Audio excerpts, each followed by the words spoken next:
finally we are now in Europe.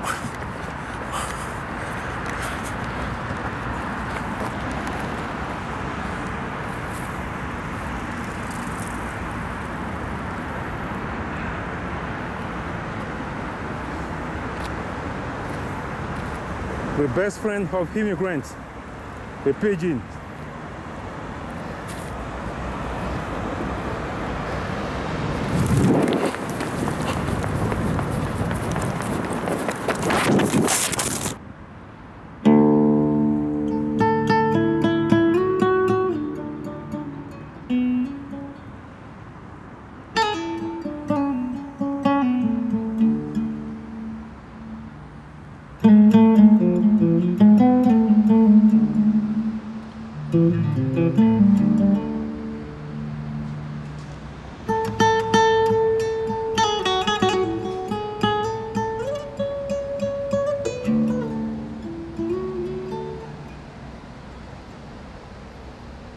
Beaucoup de gens tentent de raconter notre histoire, sans toutefois la connaître. Je le sens comme un devoir de raconter notre histoire.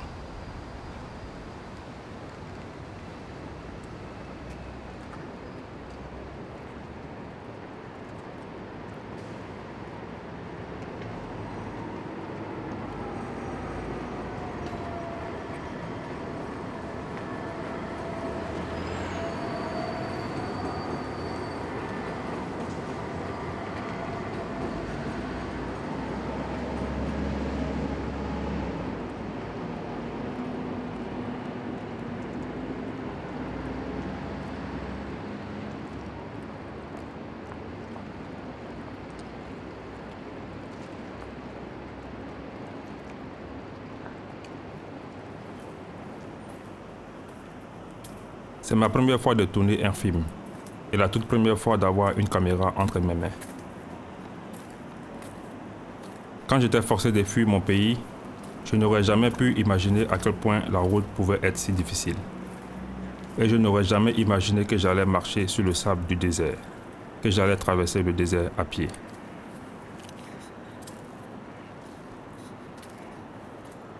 Lorsque j'ai vécu cette expérience, j'ai eu cette idée. C'est d'avoir une caméra entre mes mains. En traversant le désert, j'ai souhaité avoir accès à une caméra en ce moment.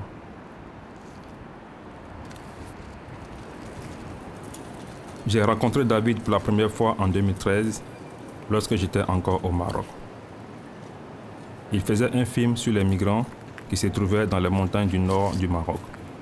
Et j'ai travaillé avec lui comme étant le traducteur de ce film-là. C'est à partir de ce moment que nous avons commencé à discuter de réaliser un film ensemble. Et aujourd'hui, après 4 années, nous nous sommes réunis pour faire de cette idée une réalité.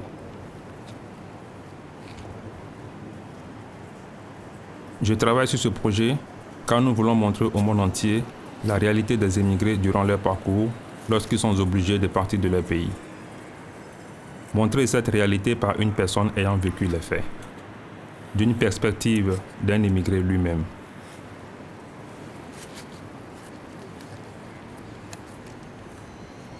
How does it feel having a camera in your hand? Very happy.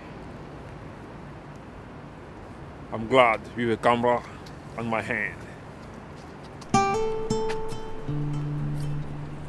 Puisque je suis réfugié, je n'ai pas le droit et je ne me sens pas en sécurité de retourner dans mon pays. Ainsi, mon voyage va débuter à la frontière entre Ghana et Côte d'Ivoire. Voyageant par la route de pays à pays et traversant les frontières de manière considérée illégale, je tenterai à nouveau de traverser la vaste étendue du désert du Sahara. Suivant la même route que bon nombre de migrants, de demandeurs d'asile et de réfugiés continuent aujourd'hui d'emprunter.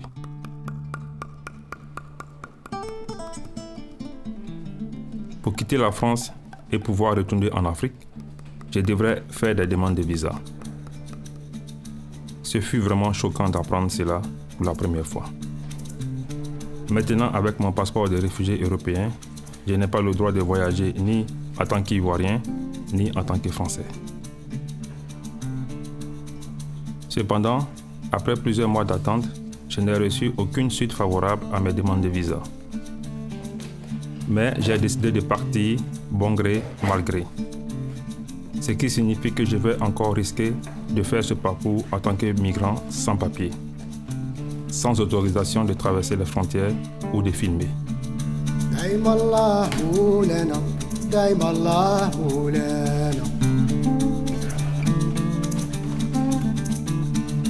دايما الله مولانا دايما الله مولانا انظروا العربي مولاي محمدي انظروا المصطفى نبينا نبينا حارس القيامة مولاي محمدي الشفاع في الأمة مولاي محمدي دايما الله مولانا دايما الله مولانا نبينا نبينا نبينا صلي عليه عربي العربي عربي صلي عليه نبينا نبينا نبينا صلي عليه العربي العربي عربي صلي عليه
Et Lubo, il y a plus de 10 ans de cela que j'étais là.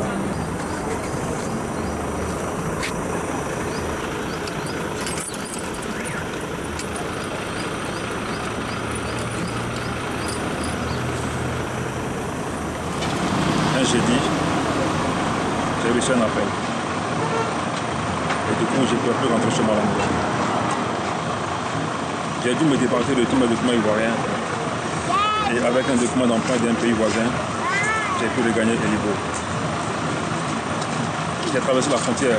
La première fois, j'ai traversé une frontière de la Côte d'Ivoire. Je laisse derrière moi la famille, les amis, le travail, ma formation. Pour me retrouver dans un pays voisin, contre ma volonté, sans même avoir préparé ce voyage. Je suis là avec un document qui n'est pas le mien et avec un seul billet d'argent, 5 000 francs CFA. Et maintenant je dois regagner Accra. Je vais à Accra où je ne connais personne. Je vais à Accra où je n'ai aucune adresse. Je vais à Accra où je n'ai pas d'argent pour louer l'hôtel.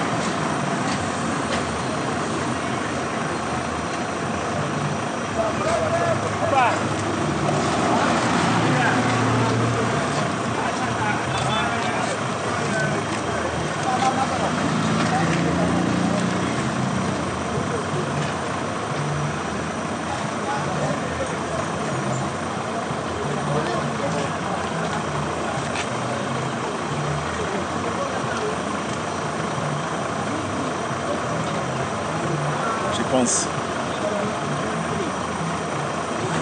à mon projet. Mon ami Walou Adé et moi avons eu ce projet depuis la classe de terminale. On a décidé de créer une entreprise pour pouvoir travailler et de pouvoir aussi faire travailler aussi d'autres personnes. On s'est beaucoup battu pour avoir des fonds.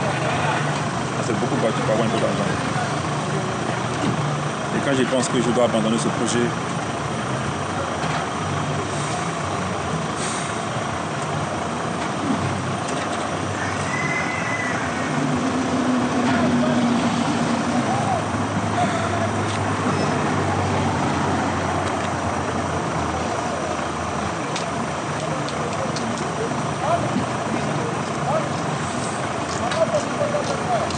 je pense à Nadège. Plusieurs jours, on ne s'est pas parlé au téléphone. Elle va essayer de m'appeler, elle va essayer de me joindre. Et à un moment, passe plus.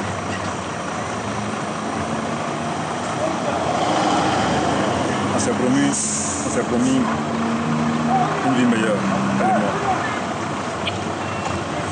Aujourd'hui, je vais loin sans elle. Je ne sais même pas où je vais aujourd'hui.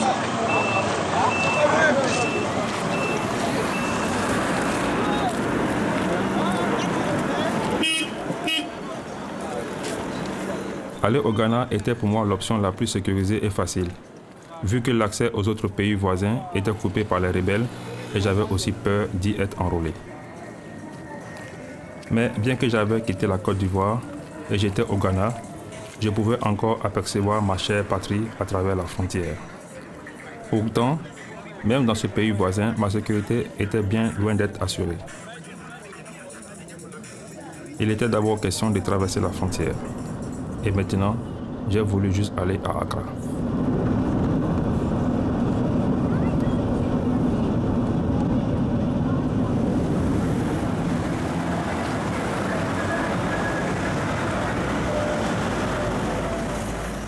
Chaque fois qu'on arrive dans un nouveau pays, on a tendance à aller aussitôt dans la capitale.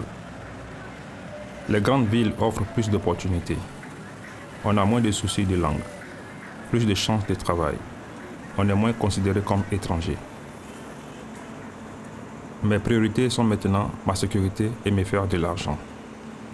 Je devrais me trouver un travail, n'importe lequel, et quelque part pas cher pour la nuitée. Mais où obtenir de bonnes informations et conseils sur le travail et le logement dans une ville où on ne connaît personne?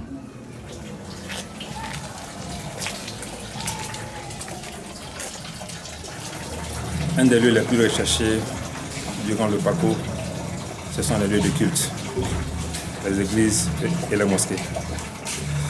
Après plusieurs heures de marche, j'ai enfin retrouvé une mosquée dans le quartier Kotobavi. Et là, je suis très content d'avoir retrouvé cet endroit. Parce que je sais que dans une église, dans une mosquée, on est sûr d'avoir des personnes sûres. On est sûr d'avoir des personnes qui ne vont pas nous escroquer, qui ne vont pas nous mentir. Et là, je vais faire ma prière des jours. Et ensuite, je vais essayer de discuter avec certains fidèles pour savoir, pour avoir des informations un peu plus fiables sur le logement, sur les petits travaux. Voilà, je suis très content d'avoir retrouvé cet endroit et je suis sûr d'avoir des informations plus intéressantes.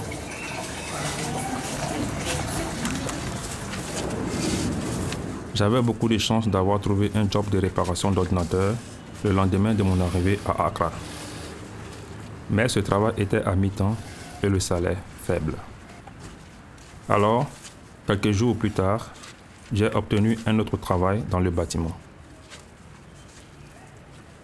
Ma journée était partagée entre le travail sur l'ordinateur le matin et l'aide maçon les après-midi. Okay. So, but how do you know that you reach 50? The 50 will be 4 lines. 4 lines. Yeah. So 4 lines and 2 blocks. Okay. Je n'aurais jamais pu imaginer que je ferais un tel boulot un jour dans ma vie. Étant donné qu'au pays, j'étais étudiant en informatique à l'université Donc j'ai toujours pensé travailler dans un bureau en entreprise.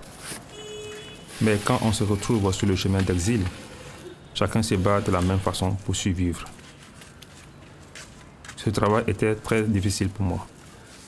Je ressentais toute la souffrance physique. Mais quand je pensais à l'argent que je gagnais pour subvenir à mes besoins, je m'efforçais de le faire. L'argent était ma seule motivation. I'm a Nigerian, and here we are in Ghana. I am in Ghana not because of anything, but in search of greener pasture. To better the life of my family. I have a wife, I have 2 kids back there in Nigeria that I should take care of. So the aim of living in Nigeria is not because Nigeria is bad, it's not because Nigeria is not a good country, no. It's because I want to experience another part of life, to gather more experience about life. And they say in traveling, there is a lot of experience to gather, so that to be able tomorrow to teach my children and the people around me to know better. And in Africa here, majorly in West Africa here, there is too much suffering. From Nigeria down to Benin, Togo, Ghana here, Ivory Coast, Gambia. That's why you see many of them, they have to go to Europe, taking the risk of going through Agadez in Niger, going to Libya, trying to cross the Mediterranean Sea. Some of them will be drunk in the sea and die. The people will not know again. Many died in the Agadez road, in the deserts there. They didn't even get to Libya. All in the search of greener pasture, because the system here is not good. I was doing fine in Nigeria back then. In this kind of my business in construction, I was doing very well in business, and there was a lot of problem. And I eventually entered into a business that, swept all my money away. So I was stranded. That's why you see me coming to Ghana to look for greener pasture. But since in Ghana here, it's not been easy. Although all the way God has been leading us, having a wife and 2 kids to take care of, it's not been easy. Everyday work, everyday work, everyday So work. it means that you are planning to leave Ghana, you are maybe thinking, like, let's say, about Europe or somewhere else, or you just would like to try to change or to try to create another thing here? Why I am not having it in mind anymore to migrate down to Europe is simply because I have done it once. Okay, you done it once. I have done it once. Okay. So, and I won't do it again. Because of the traumatization, Okay. the things I saw, Okay. I will say is a narrow escape. The experience I had in Agadez, the experience I had in Tripoli, in Libya, the experience I got in Gat, a state in Libya, the experience I got in Benghazi, a state in Libya, Okay. that's close to the Mediterranean Sea, going to Italy. The experience I got in the water, Wow. going to Italy. The experience down there in Italy there's no job. Yeah. If you're not a skilled worker, not even on the construction level, Yeah. you must be a saloon or into other kind of things. Yeah. Petty money. If you're in the camp, how much do they give you? How many dollars do they give you? How much do they give you in the camp? Yeah. You will spend 8 months, 10 months, a year in the camp. Yeah. No paper, no documents. You will only be praying, God, just take me back home. After the suffering in the sea. Yeah. Risking your life 50%. In the ship, when there is too much wave during the rainy season like this, in the high sea, you will see the captains and the sailors, they will be shouting, you need to do ship balancing, boat balancing, boat balancing. Yeah. What is boat balancing? Human being. Human being. Because they have taken overload. And if the wave come again like this, the ship will be drunk and sink, everybody will die. So some people have to die, for others have to live. Master, you see, making it in life, I have told many people, it's not about traveling. Many people are even in their village, they are multi-millionaires. Many people are in the town, they are multi-millionaires, they didn't travel. Yeah. Many people control a big firm, a big organization, they have not gone to. They have not gone to any Europe before. Yeah, of course. These people, I believe at times, is people that the government better somehow. But if government can make, I know government are trying their best, but their best is not enough. Yeah. Okay. I know they can't meet everybody needs at the same time, but their best, I'm telling them today, is not enough. They have to do more to reach each and every one. When you talk about preach, the word preach is P-R-E-A-C-H. When you remove the P, that is preach. You remove the P, you left reach. When you remove the arrow, you left each. So they should try to reach each and every one of the youths in their country, especially West Africa. We are too big, we have everything. Yeah. In the West Africa, you discover the gold. You discover the oil, like in Nigeria, the gold like in Ghana. A lot of things Africa we have. Then why will we be suffering every day going out there?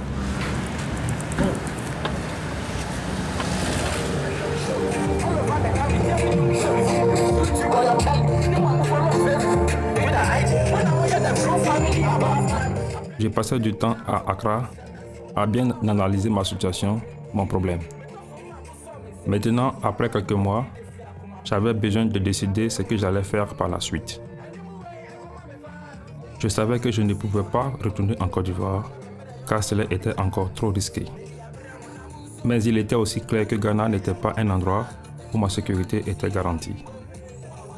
À Accra, même là où j'habitais, j'ai rencontré des gens que j'ai connus en Côte d'Ivoire.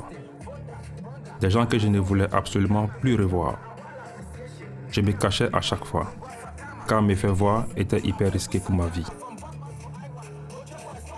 La sécurité d'une personne qui fuit la persécution ou la guerre ou d'autres problèmes sérieux n'est pas garantie par juste le simple fait d'arriver dans un pays voisin. Ces ennuis et dangers restent à cette trousse.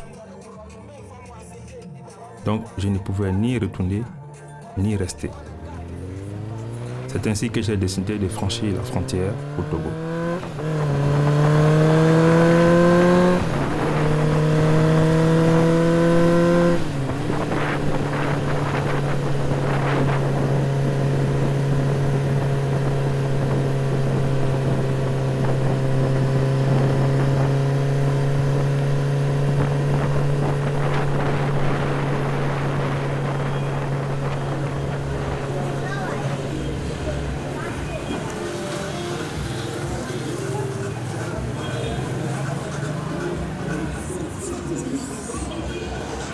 Au Togo, je devrais tout reprendre. Le défi était à nouveau de se faire aussitôt de l'argent. Dans le quartier où j'habitais, j'ai rencontré des jeunes gens, en majorité du Niger, qui vendaient des articles et vêtements dans les rues. En sympathisant avec eux, un d'eux me conduit chez un grossiste dans le grand marché de Lomé. C'est ainsi que j'ai aussi commencé à vendre dans la rue le lendemain. Une fois de plus, ce travail n'était pas du tout facile pour moi. Il arrive parfois que lorsqu'on veut approcher des gens dans la rue, ils te diront « Non, va loin, on ne veut pas acheter, dégage ». Ou même d'autres t'ignorent totalement. Parfois, tu te regardes avec pitié et tu as du mal à retenir tes larmes. Et tu ne peux en aucune manière dire à tes parents et amis ce que tu es en train de vivre comme réalité. Tu as si honte. Mais en peu de temps, j'ai pu me faire une petite économie grâce à ce travail. Ce qu'il y a de bien dans ce business, c'est qu'on n'a pas besoin d'argent pour commencer. Le matin, au marché et chez le grossiste, tu n'as qu'à lui dire les articles que tu voudrais vendre. Et à la fin de la journée, il faudra lui verser que la somme pour les habits vendus. J'ai par la suite aussi commencé à vendre des produits de beauté, des savons, des parfums et beaucoup d'autres choses. Les gens commençaient à me reconnaître dans la rue et me disaient « Hé, Ivoirien, qu'est-ce que tu as aujourd'hui dans ton sac ?» Parfois, des gens me commandaient certains habits et produits de beauté. Je pouvais ainsi me rendre chez eux le lendemain pour la livraison. Lors des causeries avec des gens, ils se rendaient compte que j'étais une personne instruite.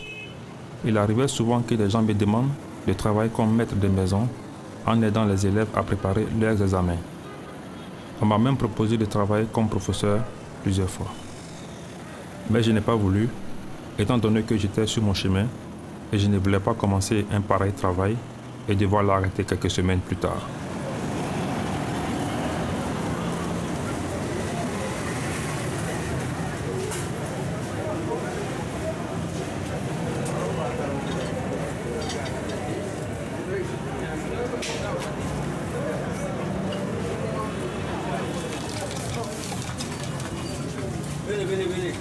Chaque jour, je vendais les vêtements les matins, puis le soir, j'allais aider un ami à gérer son kiosque de restauration rapide.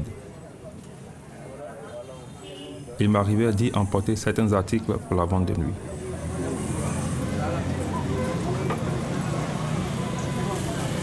Tu prends des coups magiques? Oui. Du sel aussi?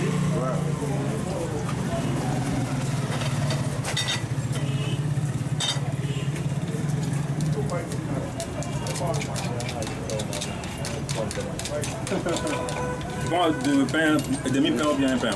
Non, simple. Simple, ok.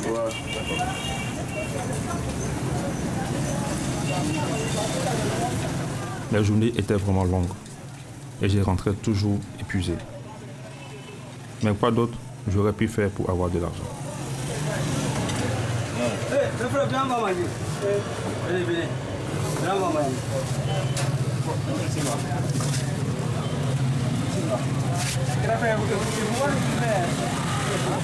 Durant le parcours, on doit se faire des amis, former un groupe, une communauté. Cela permet de ne pas rester et passer son temps seul. On s'échange facilement certaines informations relatives à la suite du parcours, à ce qu'il faut faire sur les pays, les villes et traverser des frontières à venir. En plus, on peut mieux se défendre en cas de danger ou ennui. Puis la nuit, on se rassemble pour manger et cela coûte beaucoup moins cher. Nous cotisons un peu d'argent chacun et pouvons cuisiner pour tous et manger ensemble.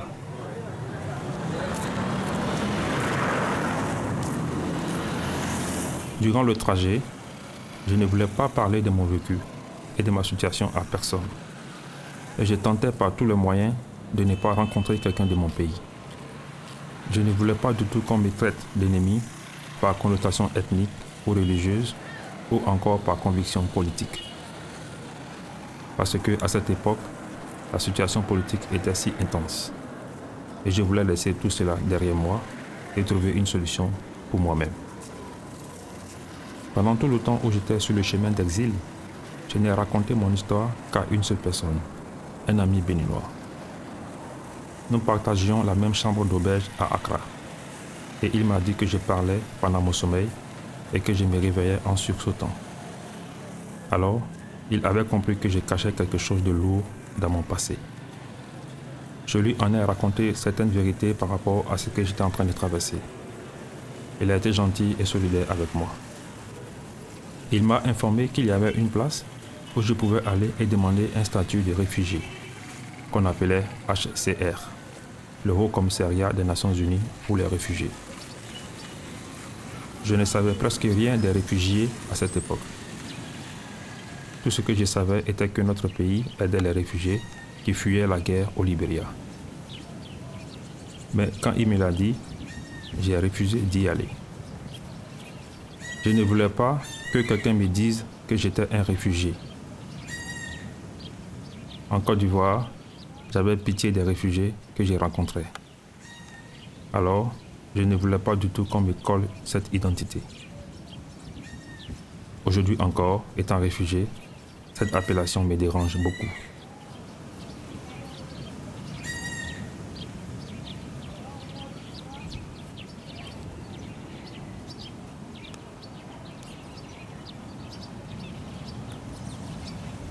La première fois que j'étais au Togo, ce camp n'existait pas. Il a été créé par le HCR et les autorités togolaises suite à l'arrivée massive des réfugiés ivoiriens en 2011.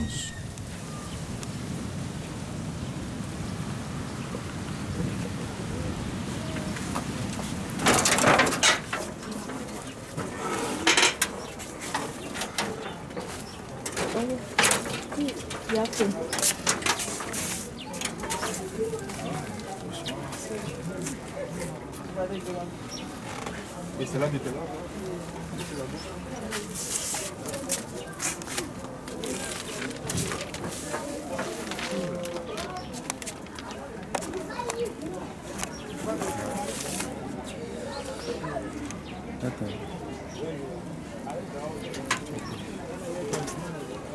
Donc c'est pas vite. Donc là tu dors où là? Tu dors ici là? Tu dors par terre comme ça là? Sur un matelas à peine le sol? Un matelas à peine le sol. Oula. Quand il pleut, ils ne veulent plus dormir. La toiture est baissée. Wow. Lorsqu'il pleut, alors je m'arrête jusqu'au matin. Quand il pleut, tu t'arrêtes jusqu'au matin, tu restes Quand arrêté il là. pleut, parce que quand l'eau coule là, ça vient partout. Donc, il n'y a pas de bois. C'est compliqué.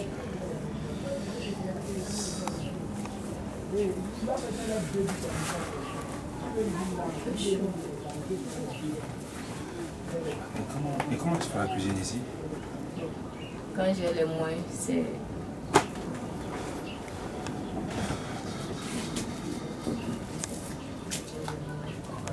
Et les enfants dorment où?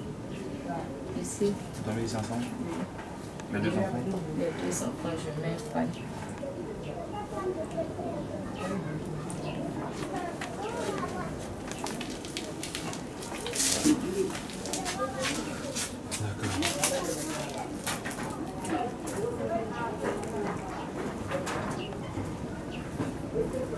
Je suis vachement dépassé par cette situation, quoi. Franchement, le cas de la dame est vraiment vulnérable, vraiment inquiétant. Je suis passé au Togo il y a plus de 10 ans de cela, mais aujourd'hui, imaginez qu'on peut encore rencontrer ce genre de situation ici. Hein. Franchement, pour une mère avec deux enfants, c'est pénible. C'est très pénible.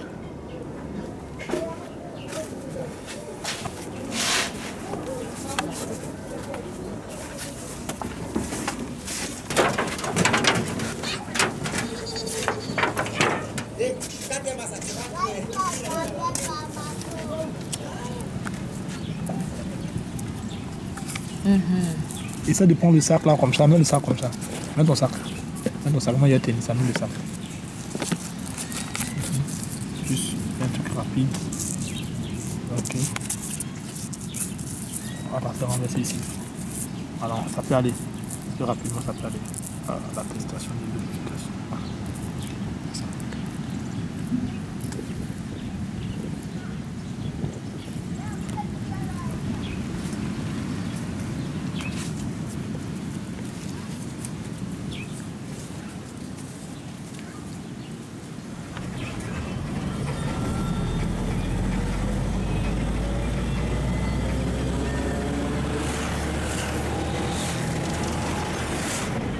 Je ne suis pas resté longtemps au Togo parce que j'ai rencontré les mêmes problèmes qu'au Ghana. J'ai croisé pas mal de gens que j'ai connus en Côte d'Ivoire et je ne me sentais plus en sécurité. C'est ainsi qu'un jour, sans aucune préparation, j'ai été forcé de m'en aller, traversant la frontière la plus proche pour atteindre le Bénin.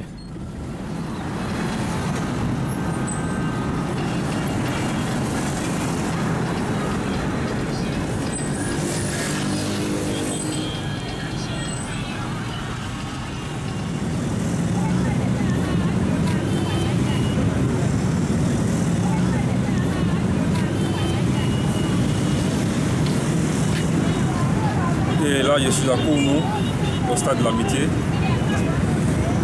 J'ai croisé un jeune béninois à Accra, à qui j'ai expliqué ma situation. Il a bien voulu m'aider en me donnant l'adresse au niveau du stade de l'amitié à Kounou, à Cotonou. Donc du coup, je vais essayer de prendre une bus pour voir s'il y a une cabine que je peux appeler son jeune frère. Pour lui dire que je suis arrivé à Cotonou, précisément au stade de l'amitié, avec l'espoir qu'il vienne me chercher. Et ben voilà, peut-être avec ça, je pourrais avoir un endroit où passer la nuit ce soir.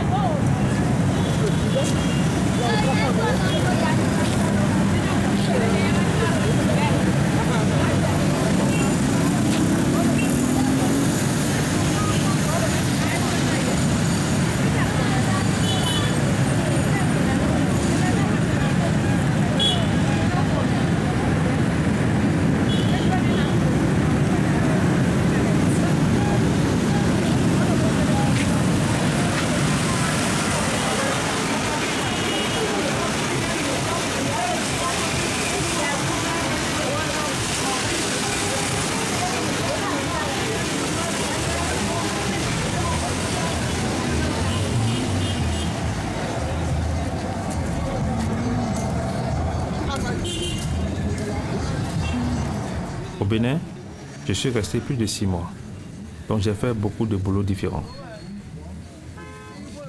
Je me suis relancé dans la vente des vêtements, étant donné que je m'y connaissais déjà très bien. Matin, de bonne heure, j'allais à mon occupation et lorsque je terminais la vente un peu tôt, j'allais tenir compagnie à un ami qui faisait le lavage auto. Un jour, il me demanda si je pouvais lui donner un coup de main. Et avant de m'en rendre compte, je me trouvais à faire le même travail. C'est également un bon business qui ne nécessite pas d'argent pour commencer. Quand je vois les gens faire ce travail, et maintenant que je suis en train moi-même de le faire, ça me ramène loin dans le passé. Tous mes souvenirs me reviennent à fond. Sur le chemin, tu essaies de te concentrer juste sur l'avenir, parce que le fait de penser au passé te plonge dans un état pénible. Cependant, beaucoup de choses te ramènent dans le passé. Le plus souvent, c'est un petit truc, comme un son, une odeur, un souvenir. Pour moi, c'est la musique. La musique que tu as entendue chez toi, dans ton pays. Quand tu entends à nouveau cette musique, ça te rappelle le passé. Ibana barakelemo Ufaga bonyale janbida Angonga mangala kumakweko ile virasta Kade rasta poe, kade rasta kor, kade rasta po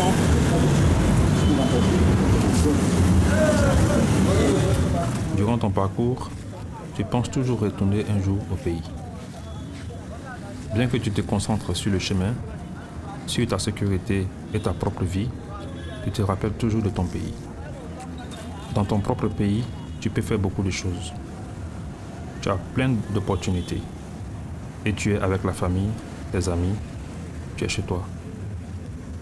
Mais s'il n'y a pas de sécurité, si ta vie est en péril, tu es obligé de partir, même si tu ne veux pas.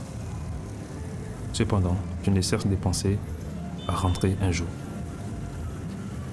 Faisant ce film, je ne suis pas retourné chez moi pendant plus de 13 ans. Je n'ai non plus vu ma famille pendant tout ce temps. Ma mère, mon père, mes frères et sœurs. Mes cousins qui étaient des enfants à ce moment sont devenus adultes. J'ai maintenant une nouvelle vie en Europe. Mais ce n'est pas pareil. Alors, j'ai pris qu'un jour, je puisse retourner au pays.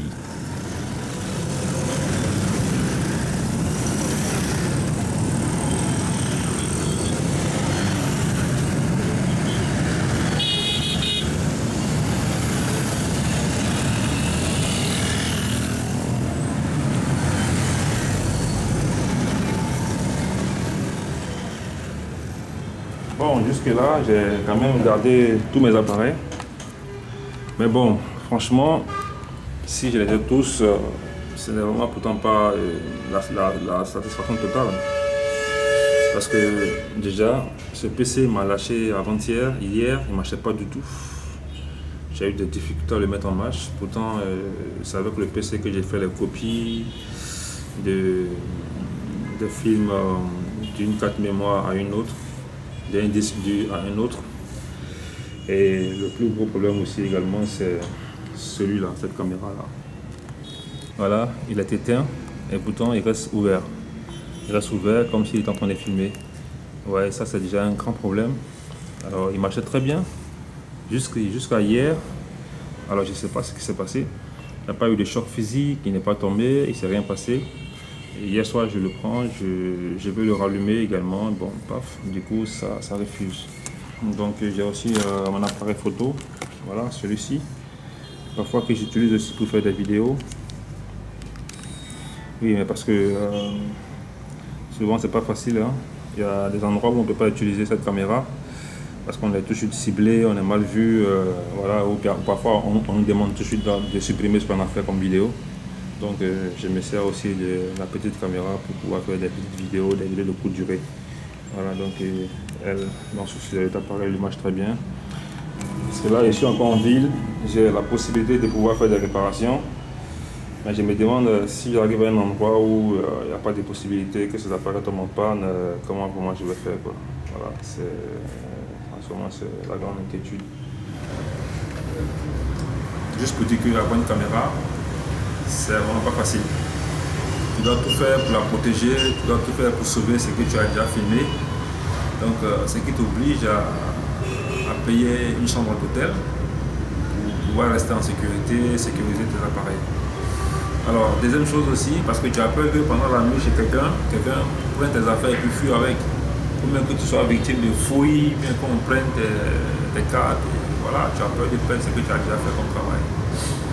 Deuxième chose également, c'est que en même temps que tu es à l'hôtel lui-même ne te fait pas trop confiance parce que tu te dis qu'à tout moment, quelqu'un peut passer à mon absence, ramasser mes affaires et là j'aurais tout perdu. Donc c'est difficile de vouloir encore reprendre tout ce qui a été fait comme travail au préalable.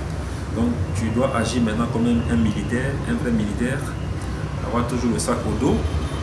Mais avec une caméra, on a toujours le souci de bien garder, de bien préserver le travail qui a été fait. Après plus de 6 mois passés au Bénin et presque 1 an sur la route, les choses commençaient à aller mieux pour moi. Mes parents avaient finalement réussi à m'envoyer mon document d'identité ivoirienne. J'avais fait des économies avec l'argent que je gagnais dans le travail de lavage véhicule et la vente. Ce n'était toujours pas sûr pour moi de retourner en Côte d'Ivoire, mais maintenant, je devrais prendre une décision pour ma prochaine étape. Rester au Bénin ou continuer mon chemin. J'étais en année de licence quand j'ai été obligé de fuir mon pays. Donc pour moi, la chose la plus importante était de retourner à l'école et terminer mes études. J'avais au préalable pensé à la possibilité d'aller au Maroc quand j'étais en Côte d'Ivoire. J'avais même commencé à apprendre l'arabe. Je pensais au Maroc parce que c'est un royaume, ce qui signifie pour moi stabilité et sécurité. Venant d'un pays où il y a la guerre, cela était très important pour moi. Les élections présidentielles au Bénin s'annonçaient et je venais d'échouer mon inscription à l'université de Cotonou. Alors, j'ai décidé de me rendre au Maroc pour y poursuivre mes études. Et maintenant, avec mon document de voyage ivoirien, je pouvais prendre l'avion de façon légale. Mais une fois à l'agence de voyage à l'aéroport, je n'avais pas assez d'argent pour m'acheter un billet. Un ami m'a suggéré que je pouvais aller à Niamey, au Niger, et prendre l'avion de là-bas, que le billet y était moins cher qu'au Bénin. J'ai ainsi suivi ses conseils. C'était la seule raison qui m'a poussé à quitter le Bénin et me rendre au Niger, d'essayer de prendre l'avion directement vers le Maroc. Je pensais vraiment que les choses iraient mieux pour moi. Je ne pouvais m'imaginer que la bataille sur mon parcours venait seulement de commencer.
De Niger, c'est le Bénin.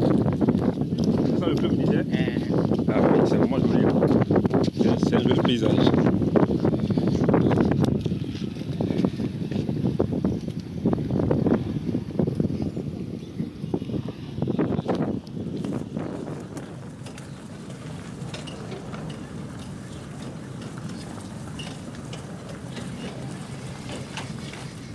Quand je suis arrivé à Niamey, j'ai découvert que les informations que m'avait données mon compagnon étaient fausses. Le prix du billet pour le Maroc était le même qu'au Bénin. Je ne pouvais pas croire.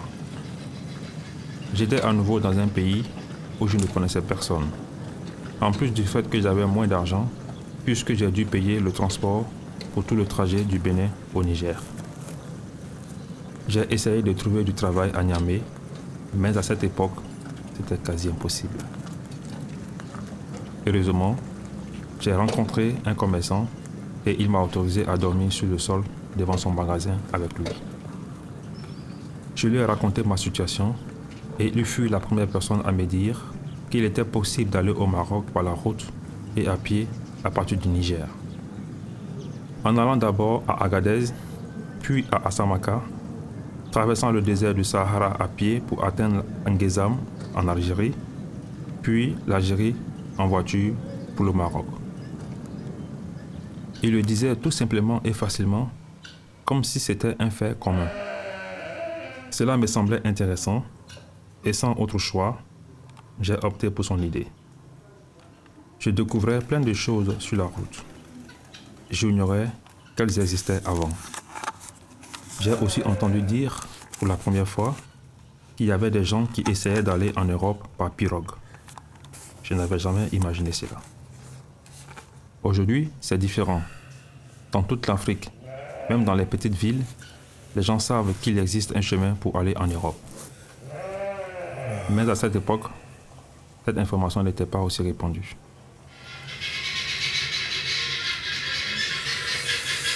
Oh, depuis quelques jours, je ne me sens pas du tout bien. Franchement, depuis la ville de Cotonou jusqu'à ici à Niamey, je ne me sens pas du tout bien, je me sens un peu malade.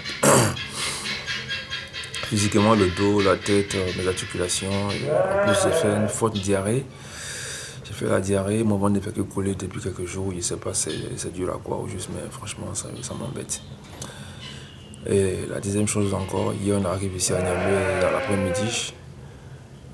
Au moment où on arrive, j'essaie de retrouver mon petit sac, il n'est plus. Mon petit sac a été pris par quelqu'un. Franchement, je ne sais pas comment la personne a pu s'arranger pour prendre ce sac. J'ai perdu mon sac. Ouais. Et dans le sac, il y avait des choses intéressantes. J'avais de l'argent dans ce petit sac. J'avais une tablette, ma tablette, que je venais de prendre en échange de mon ordinateur pour pouvoir faire des copies. Malheureusement, j'ai perdu cette tablette-là. J'ai encore perdu mes médicaments que j'avais dans ce sac. J'ai perdu ma petite serviette que j'avais prise pour protéger la caméra. Parce que la caméra est dans le sac, il faut bien l'emballer pour le protéger. J'ai perdu également mon éponge, ma pâte à dents, mes brosses, tout ça que j'avais mis dans ce petit sac-là, tout est parti. Et donc ce matin, c'est la galère, quoi.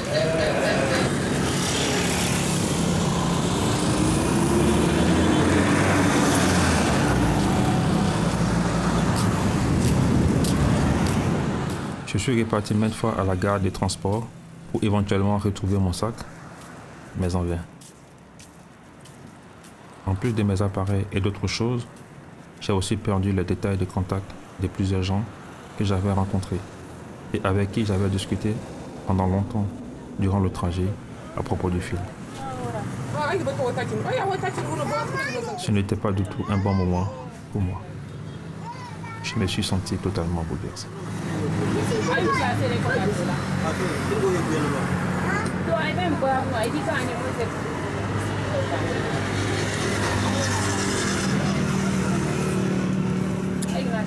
Un petit café pour se réchauffer, ça fait du bien.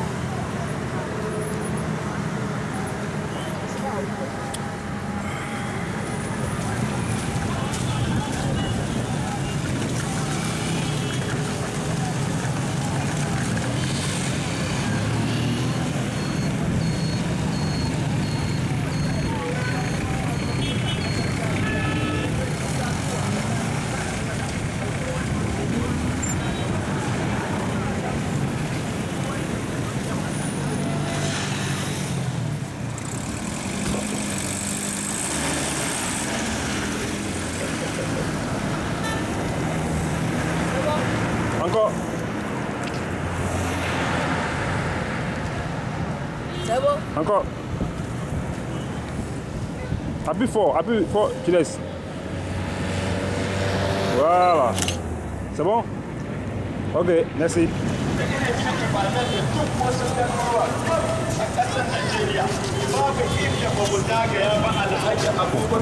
Tu vois? C'est facile. Tu appuies là, tac. C'est pas. Voilà, on est là. Ouais. Vous voyez dedans? Hein? Tu te vois? Tu te vois? Allez, ils sont tous là. On lance la caméra.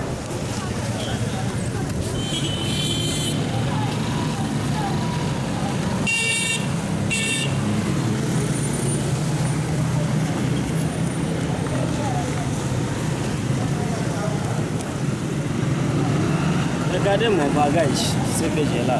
Si c'est mon à la maison que j'ai là, est-ce que ça là, je vais poser ça ici? Ah d'accord, tu n'as pas de maison pour mettre ça, c'est ça? Non, il n'y a pas de maison.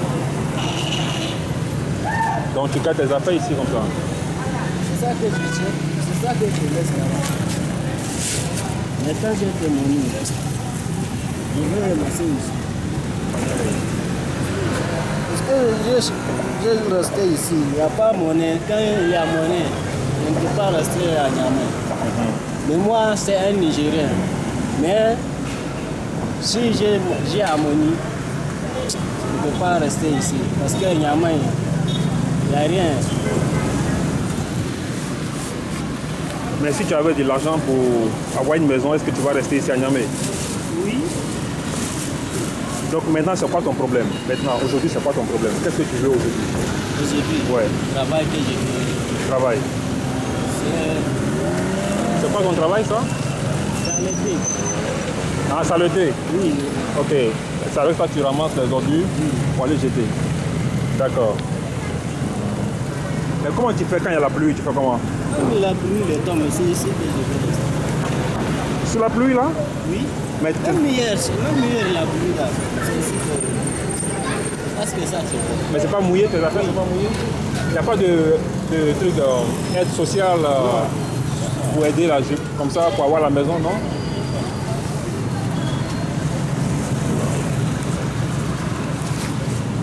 Si j'ai la maison, est-ce que je vais... Ouais.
Voilà, on peut parler. Moi, je suis à côté, moi je me montre. Toi, on ne te voit pas. Oui. Allons-y. C'est la route de Libye. Oui. C'est très, très dangereux. Moi, pardon, mon français là, moi je ne connais pas français. C'est pas grave, moi je comprends bien. Je comprends pas français. Oui. Voilà, c'est très dangereux. Moi ici, c'est Sahara là, quand il faut voyager qu'il n'y ait pas de l'eau là. L'eau, quand il n'y ait pas manger. Pour Sahara, voilà, c'est très dangereux. Toi, tu es parti jusqu'en Europe, Italie? Non, non, non, à Libye, moi, j'ai travaillé à Libye. Ah, tu travailles à Libye? Moi, avec les Ghanéens, les Burkinabés, avec les Soudanais, Tchadiens, il faut partir à Libye. Mais tu es parti comment? Tu es allé à Agadez? Non, après Agadez, tu es allé à Dourkou? À Dourkou, après à Sahara. À Sahara, ok. C'est bon. Ok, merci.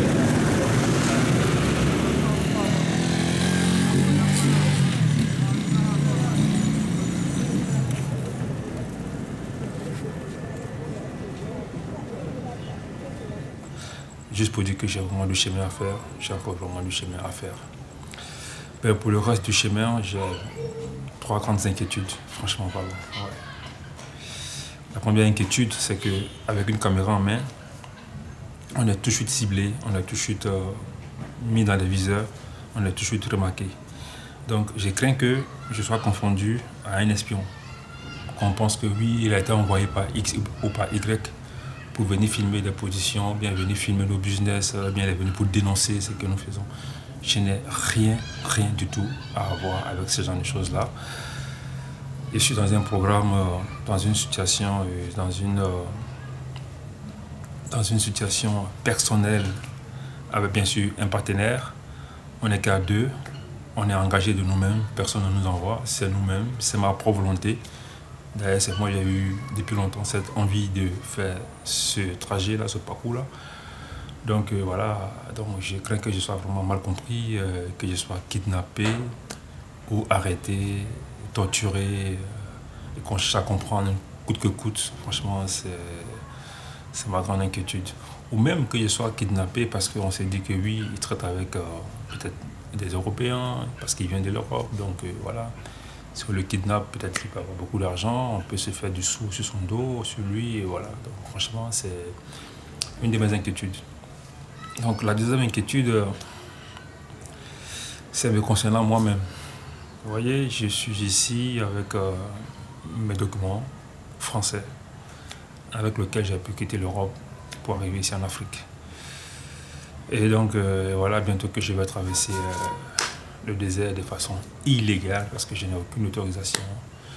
J'ai pas de visa, j'ai pas de documents qui me permettent de pouvoir franchir les 2 frontières. Donc imaginez qu'un seul instant que je perds mon document parce que je suis agressé, ou bien parce que pour des aléas de la route, je perds mes documents. Donc je me demande combien de temps je vais encore faire pour pouvoir rentrer en France. Combien de temps je vais passer à chercher à avoir un document, une autorisation pour pouvoir vraiment retourner en France. Bon. Maintenant, donc, ma troisième inquiétude là, c'est au niveau de la traversée elle-même. Comment je vais faire pour traverser, sachant que le système a changé. Le système a changé. Il y a plus de 10 ans de cela, dans les années 2004-2005, on se servait d'un document du pays visa-free avec l'Algérie. Aujourd'hui, le système a vraiment changé. Et donc, les informations que j'ai reçues des amis, des gens que j'ai déjà contactés me disent que ce système ne marche plus. Donc, le document du pays très sécurisé, accompagné par un autre document. Donc, ce qui rend le système encore plus difficile. Donc, je me demande combien de temps je pourrais passer en Algérie si j'ai réussi à traverser le Sahara de façon clandestine. Et également, même comment je vais aussi faire pour traverser ce désert, sachant qu'il n'y a plus de documents. Donc voilà, c'est 3 grandes inquiétudes.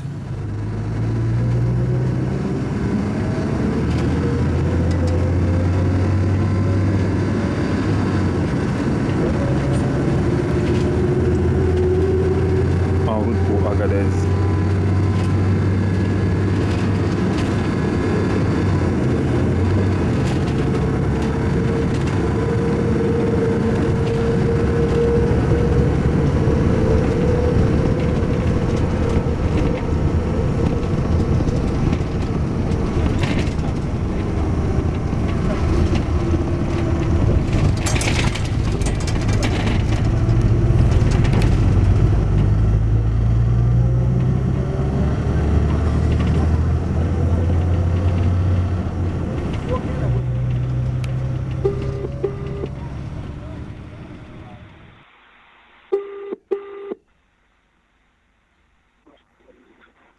Hello?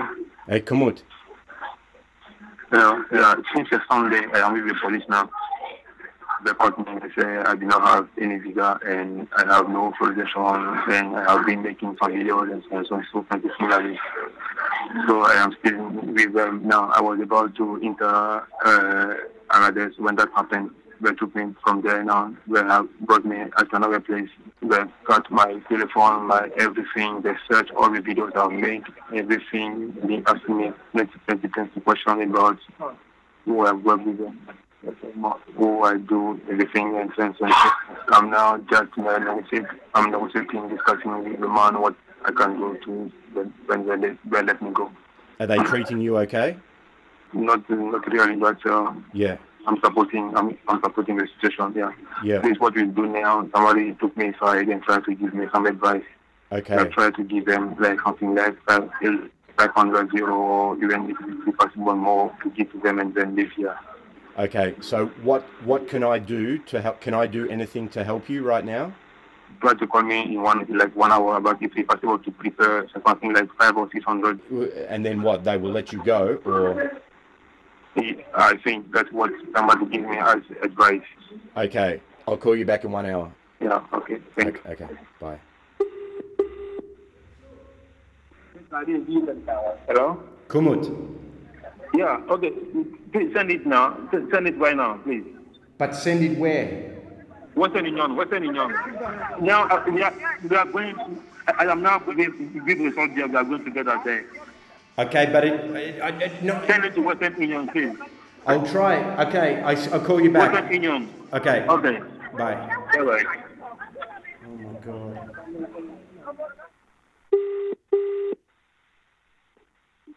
Hello? Kumut. Okay. Just let's say why I have a French document and I don't have any visa. And finally, they search my bag, they search my everything. They say why I have all these devices, all this equipment. So I am a spy. I'm working for French authorities. I am a spy. So I said, I am a French. I said, no, I'm not French. No, you are French. It is written, the document is French. Why do you say that you are not French? So what we do now, try to get a lawyer from me. Try to find a lawyer, you contact him, you give my number to him. Yep. But I thought the money was, they take the money and they let you go. But what, they're going to take the money and keep you? This morning, I will try to see him again. I know finally they will take something, but let us just prepare the lawyer. Sure. And do you have your phone with you? They give you back your phone, or? They give it back. So because they wanted me just to withdraw the money. Yeah. So you give me my phone back. Okay. Okay. Yeah, okay. Bonne chance. Okay. Thanks. Later. Bye.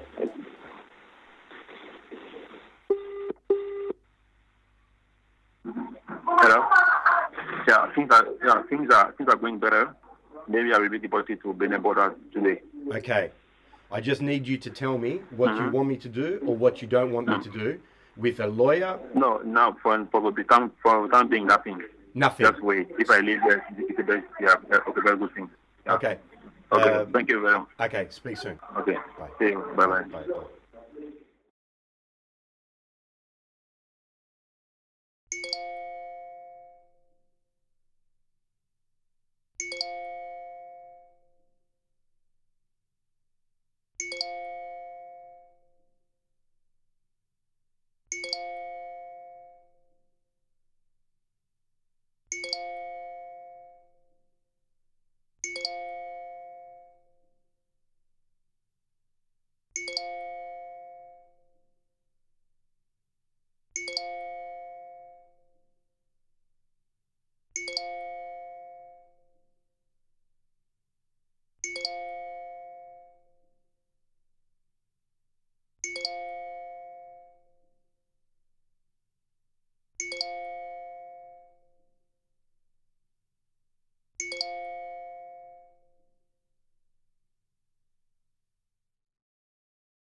Hello, Kumut.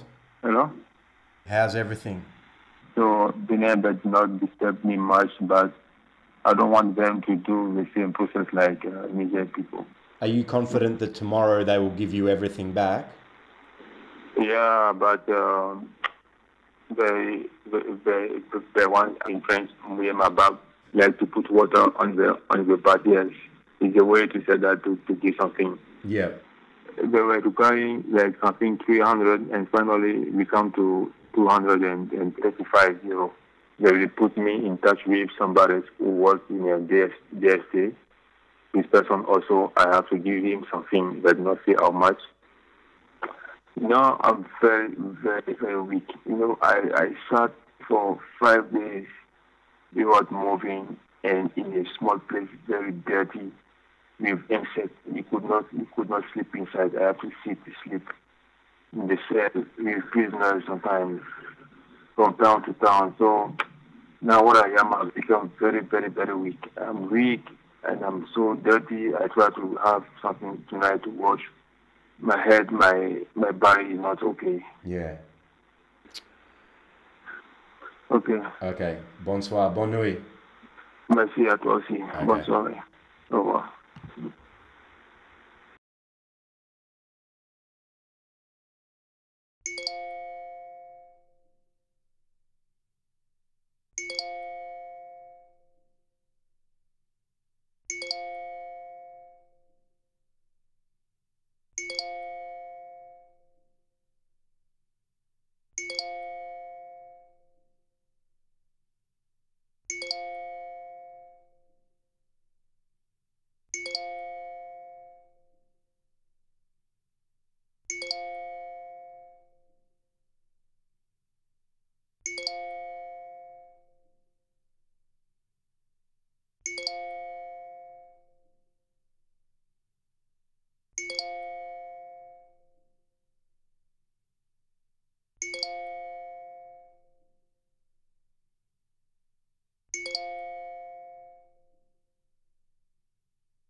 Hello? Hello, Kumut. Yeah, good morning, David. I'm not in Cotonou. The last 2 weeks was not easy at all for me. Yeah. I was sick, seriously sick. Even to walk was difficult, to sleep was very difficult. Sometimes I was quivering, I was getting cold. My head was hitting, and it was like my head was about to burst. Yeah. Malaria, tiredness, because and also the shock I had. I could even take my bag. I called somebody to escort me to take the bus. It was not easy. As soon as I get my thing, I don't want to stay at all. I wanted to leave at once. Yeah, absolutely. Understand. Have you been able to film yourself at all? Have you filmed anything? No, I could not even take my bag myself. I could not. I could not. It was very, very, very, very difficult for me. And also, I was very scared. Even to remove this camera from my bag, I was scared of doing it there. And I could not even, I was strong. I was healthy. Maybe I would try, but it was not easy for myself to use my face to do it. I hardly eat. I ate sometimes once a day, and just one bread, one half loaf bread for the whole day.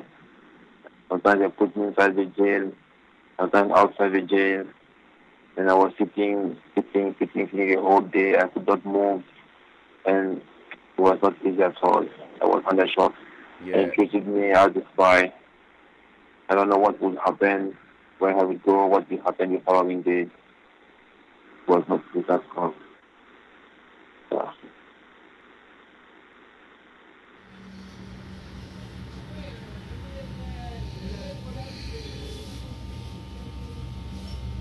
Pendant que je m'apprêtais à retourner en France, je n'étais pas seulement malade, j'étais aussi très déçu et fâché.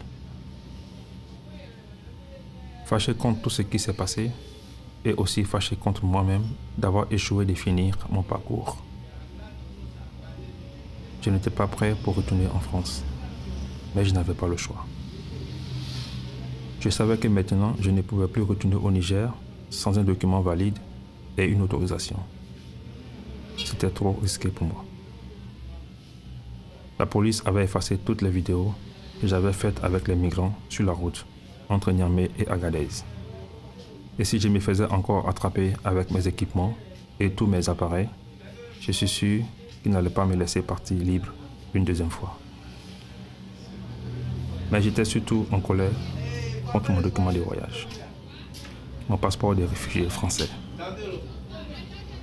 Avec ce document, je réalise maintenant que je ne suis ni considéré africain ni européen. Je suis collé quelque part au milieu. Il ne me donne pas le droit de voyager comme un Européen et j'avais également perdu ma liberté de voyager comme un Africain dans son propre continent. Voici ce qui m'a beaucoup dérangé quand je m'apprêtais à retourner en France.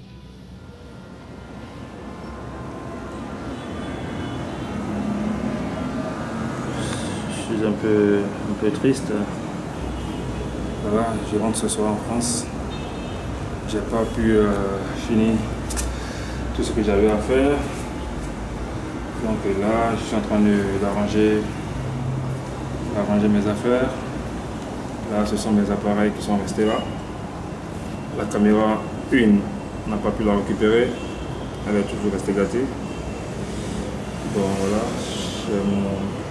J'ai un disque qui est resté avec ma clé USB qui est à l'intérieur. Un dictaphone qui est là aussi. Donc du coup voilà, ce soir je prends mon vol pour la France. Voilà. J'espère pouvoir retourner pour la continuité de ce projet. Je vais essayer de trouver tous les voies et moyens. Je vais essayer de voir comment je peux revenir au Niger, et continuer sur l'Algérie, le Maroc. Voilà, donc pour l'instant, je vais essayer, comme on le dit dans le jargon, je vais reculer pour mieux sauter. Voilà, c'est un peu ça.